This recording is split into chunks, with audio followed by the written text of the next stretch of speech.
What's up, NBA fans? Dom2K on the mic, and to be honest, I have no clue what I'm actually going to title this video because I was already working on one. I had it like halfway written, and then the whole situation with Kevin Durant just kind of threw a wrench into everything that I was thinking. So I do know this video is going to be talking about Kevin Durant's injury, but it's also going to be talking about why I think LeBron James, if there was ever a time that he was going to win a fourth NBA championship, I think this would be the time. So it's going to be covering these two topics. And so if you've been living under a rock in the last 24 hours and you didn't know, the entire NBA season potentially changed last night when Zaza Pachulia landed on Kevin Durant's knee. It was a very scary looking injury. The diagnosis, thank God, was only a grade 2 MCL sprain, which is still pretty shitty. Like, that's a bad injury, but it's not as bad as it could have been, because when I saw it, I was thinking all kinds of tears and he was going to be out past this season. I thought it was going to be worse than it was. However, just because the injury wasn't totally devastating, you know, like an ACL tear, that doesn't mean that the season isn't at least changed a little bit. So that's what I'm going to be getting into here. So I'm just going to pick a solid place to start off the video. First of all, in my opinion, if you think the Warriors can win an NBA championship without Kevin Durant this season, I kind of believe that you're living in a fantasy land. I understand we've been doing all this talking about how the Warriors are so stacked and they're the most overpowered super team ever, and you can go back on my channel, I've said this myself. However, that does not mean you can take a player like Kevin Durant off the team and still have them be able to win an NBA championship. Not the way that they're built. I think the one thing that people forget about the 73-9 Warriors, what was so special about them, it wasn't necessarily that they were just, you know, over the top with talent, because I've said before they only had one superstar in Steph Curry. But what made them really special was that they were so deep, and the players that they had like Barbosa and Spates and Azili, it wasn't that they were so great individually, but they had a lot of chemistry on that team. They were very deep and they played extremely well together. So they traded that for Kevin Durant this season, and yes, they did get some good players back. Clark stepped up. JaVale McGee has been a really nice pickup. They've got David West. They made nice pickups, and they retained the most important bench pieces in Livingston and Iguodala. However, that strength in numbers is still gone. It's not there like it was last season. So it's not that the Warriors are terrible without Kevin Durant, because they're still better than most NBA teams. However, they lose that edge that they had over the rest of the league, where they were just so dominant over everyone, and now they are very vulnerable to teams like the San Antonio Spurs and the Cleveland Cavaliers. And even a Rockets-Warriors playoff matchup without Kevin Durant, that would be pretty interesting. Now, luckily Kevin Durant is out, but he's not really out for the entire season, so we're really close to the playoffs right now. I think we're only about 6 weeks out. They say that Kevin Durant is going to be reevaluated in 4 weeks, so that's pretty good, because in my estimation, I think that means that Kevin Durant is going to miss the rest of the season. I just don't see it really making sense for him to actually come back and play, when in reality, if you look at the Western Conference standings, you won't need Kevin Durant until, if they can retain the first seed, they don't necessarily need Kevin Durant until the 3rd round when they play the San Antonio Spurs, assuming the Spurs don't get upset by somebody again. But I think that even without Kevin Durant, this Warriors team is still good enough, and they know each other well enough to beat any team except for the San Antonio Spurs, and even then they would give the Spurs a run for their money. And let's take a moment and not forget how good Steph Curry is, okay? Because I understand Stephen Curry took a backseat to Kevin Durant this season, so he isn't doing all the crazy stuff that he did last season, because he really hasn't had to, and he's done a really good job adjusting so that Kevin Durant could be Kevin Durant and the Warriors could be this successful. However, without Kevin Durant, okay, I'm gonna show you guys highlights from last season. Steph Curry is a badass dude, okay? I understand that NBA fans have short and selective memories, but let's not forget this is the back-to-back MVP we're talking about, the unanimous MVP. Stephen Curry can step up for the rest of this regular season. He can go back to where he was, where he didn't have to adjust to another ball handling scorer, and yeah, the Warriors can still end up with the first seed this season. So from what I understand, the Warriors have signed Matt Barnes for the rest of the season, so he can kind of step in and they can have a little bit of depth on that small forward position while Kevin Durant is out. And that's a really interesting move, because now I'm just interested in how many technicals him and Draymond Green are going to average for the rest of the season. That's going to be fun to watch. But the other thing you have to remember about the Warriors is, again, they retained Andre Iguodala. Now, let's not go on and fool ourselves like anyone is going to replace the production of a Kevin Durant, because not only was Kevin Durant pretty much their best player this year, but he even elevated his defense. So he's a huge part of what this specific Warrior squad likes to do. However, Iguodala is no slouch, and if you slide him into the small forward position and give Curry the elevated role that he had last season, this is still they're still fine for a while. You know, they can hold off until Kevin Durant gets back.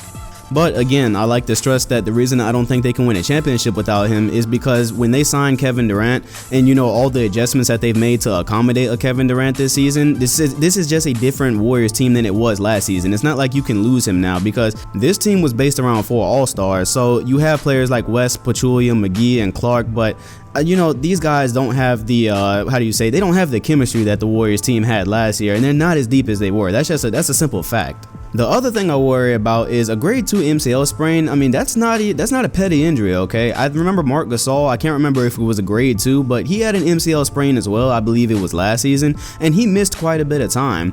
Now, you got to think about this. When Kevin Durant comes back, it's going to be in the playoffs, and depending on what the Warriors decide to do, it's going to be a pretty intense situation. So, say he comes back in the 3rd round against the San Antonio Spurs. That's going to be his first time playing basketball in a really long time, so I kind of tend to think that they would bring him back before then, even if it's a team that they can beat without KD. I believe that, you know, you don't want his first action to be in the Western Conference Finals off of an MCL sprain. And the other part to that is, even when he does come back, I don't think we're going to see Kevin Durant at full strength. You know, let's not forget what an MCL sprain did to Stephen Curry last season. Now, I know you're going to immediately bring up the Blazers game, to which I'm going to respond.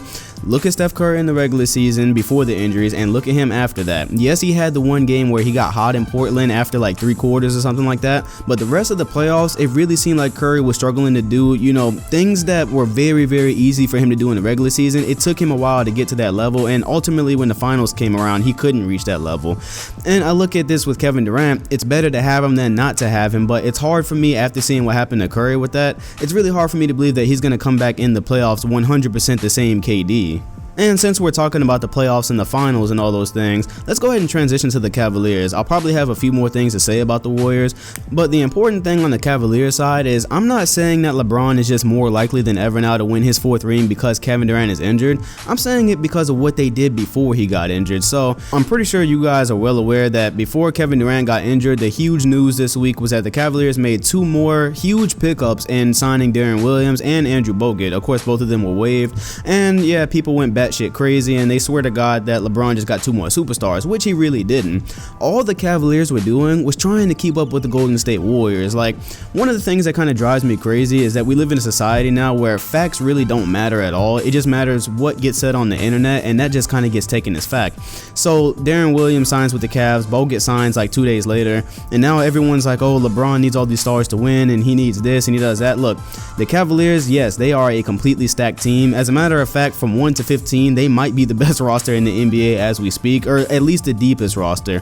But the thing you got to look at is they only made those signings because they were anticipating a finals with a healthy Warriors team. And let me remind you, because we're probably not going to see it for a while, a healthy Warriors team was looking like no team could even touch them in a playoff series. So my question is, where was all this anger coming from the Cavaliers? First of all, it made sense that LeBron James wanted a backup point guard because, you know, I'm not saying he should have been crying to the media about it. I'm on record saying that. But, you know, the fact that he wanted a backup point guard, they didn't have one. Now, Della Vadova didn't play a lot in the NBA Finals last season, but a backup point guard, just somebody who can come in and just run the offense throughout the regular season so LeBron and Kyrie don't always have to be out there, that's pretty valuable. And that's especially valuable when the team you think you're going to have to play in the NBA Finals doesn't really have any flaws. Like, the only flaws they really had was big men, and I'm not even sure you can call that a flaw.